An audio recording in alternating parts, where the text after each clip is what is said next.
Uttar Pradesh paper की 25 फटाफट बड़ी खबरों में आपका स्वागत है। कमेंट बॉक्स में अपने ज़िले का नाम ज़रूर बताइएगा मित्रों, ताकि अगली वीडियो में आपके ज़िले से संबंधित प्रमुख खबर को शामिल कर सकूं।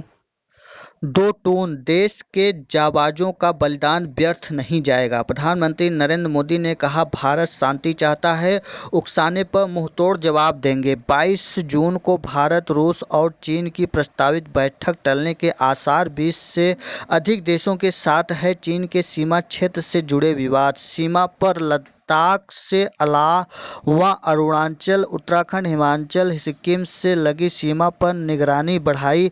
भारत चीन सीमा पर 180 से ज़्यादा सीमा चौकी की अलर्ट किया गया। सेना नौसेना अलर्ट पर, समुद्री सीमाओं पर युद्धपोत तैनात कर दिए गए हैं। सेना में सीमा से सटे इलाकों में मोबाइल फोन और सेना के लैंडलाइन फोन को भी बंद कर दिए गए हैं। सेना द्वारा लद्दाख में सीमा से सटे गांव खाली करवाने की तैयारी है। सेना ने अधिकारियों और जवानों की सभी छुट्टियां रद्द कर दी है।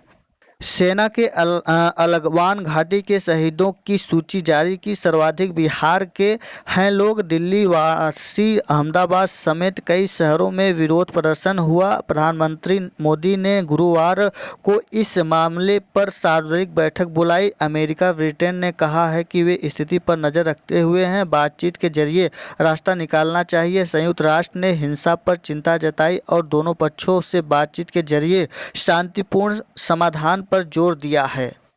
हमारे जवानों का बलिदान व्यर्थ नहीं जाएगा। देश की सुरक्षा करने से हमें कोई नहीं रोक सकता। इसे लेकर किसी को भी भ्रम या संदेह नहीं होना चाहिए। नरेंद्र मोदी प्रधानमंत्री, इस घटना का द्विपक्षीय संबंधों पर गहरा प्रभाव होगा। चीन अपनी कार्रवाई की समीक्षा करे और सुधार के कदम उठाए।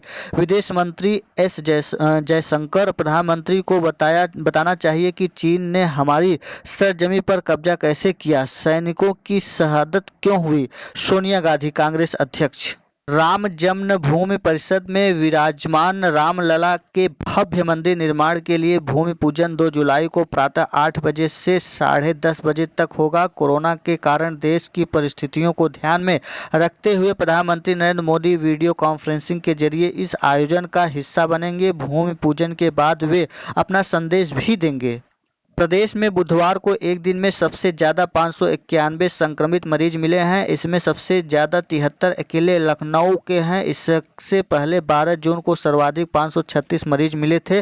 बुधवार को सबसे ज़्यादा मौतें 30 हुई हैं। इस तहत कुल मौतें 565 हो गई हैं और कुल संक्रमितों मरीजों का आंकड़ा 15,181 हो गया है। कांग्रेस प्रदेश अध्यक्ष अजय लल्लू जेल से रिहा हो गए हैं। कांग्रेस ने प्रदेश अध्यक्ष अजय कुमार लल्लू बुधवार शाम जिला जेल से रिहा हुए। जेल के बाहर मौजूद सैकड़ों कांग्रेसियों ने प्रदेश अध्यक्ष का फूल मालाओं से जोरदार स्वागत किया।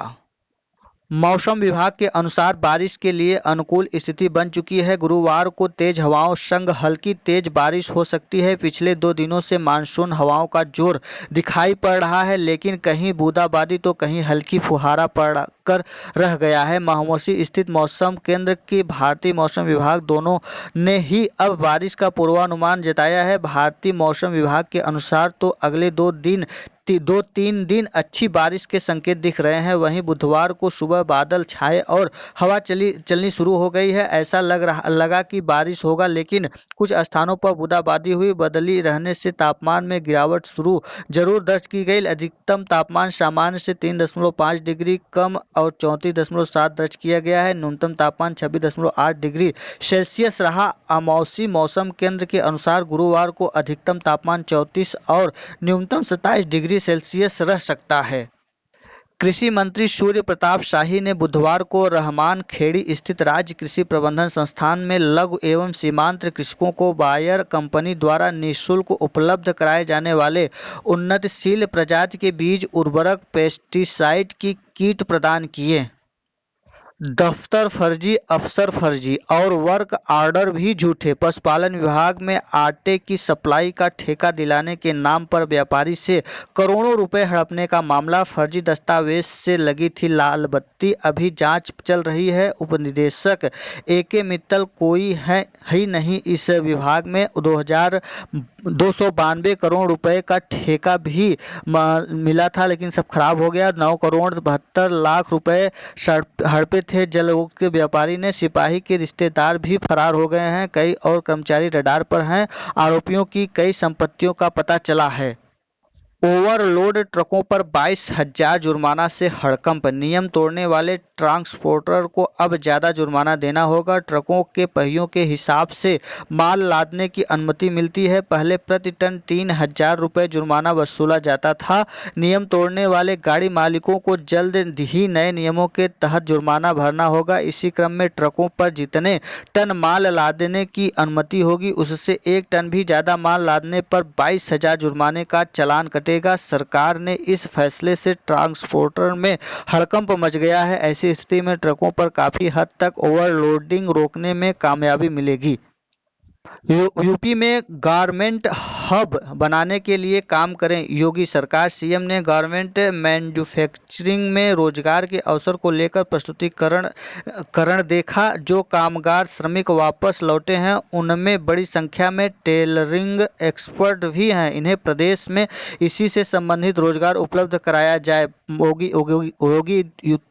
योगी आदित्यनाथ मुख्यमंत्री योगी आदित्यनाथ ने कहा कि प्रदेश के टेक्सटाइल क्षेत्र में रोजगार की व्यापक संभावनाएं हैं। मुख्यमंत्री ने सरकारी आवास पर राज्य में वस्त्र उद्योग क्षेत्र में अधिक से अधिक रोजगार सृजन के लिए यूपी को गारमेंट का हब बनाए जाने के संबंध में कार्य योजना का प्रस्तुतिकरण किया गया।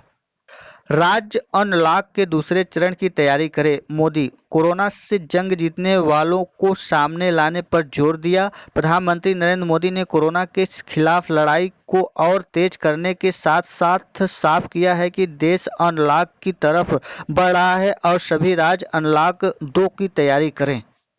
सरकारी विभागों का काम करेंगे अब मनरेगा मजदूर। PWD, सिंचाई, उद्यान व कृषि विभाग को काम कराने की मंजूरी। ग्राम सभा से बाहर जाने पर DA 20 रुपये अतिरिक्त मिलेगा। मनरेगा के मजदूर PWD की सड़कों और नहरों में भी अब काम करेंगे। वन विभाग, उद्यान विभाग, कृषि विभाग सहित अन्य विभागों का काम करने की स्वीकृति इन्हें शासन से मिल चुकी है। ग्राम सभा से 5 किलोमीटर के दायरे से बाहर जाने के बाद इन मजदूरों को 20 रुपये मजदूरी DA के रूप में अतिरिक्त दिया जाएगा।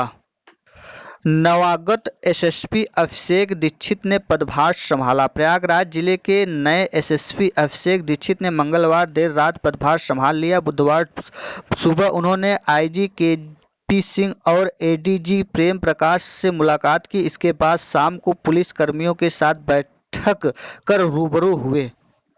प्रयागराज में मास्क पहनकर निकले, आज से बढ़ेगी सख्ती। 2 दिन में 2 अफसरों के कोरोना संक्रमित मिलने के बाद प्रशासन अब और गंभीर हो गया है। अफसरों को पहले से अधिक सख्ती के निर्देश जारी कर दिए गए हैं। दफ्तरों में सैनिटाइजेशन हो रहे हैं कि नहीं, कर्मचारी खुद मास्क पहन रहे हैं कि नहीं, इसकी योजना औचक पड़ताल की जाएगी। इसके साथ ही मास्क न लगाने वाले से सख्ती से निपटने के लिए प्रशासनिक अफसरों को सड़क पर उतरने के निर्देश जारी कर दिए गए हैं।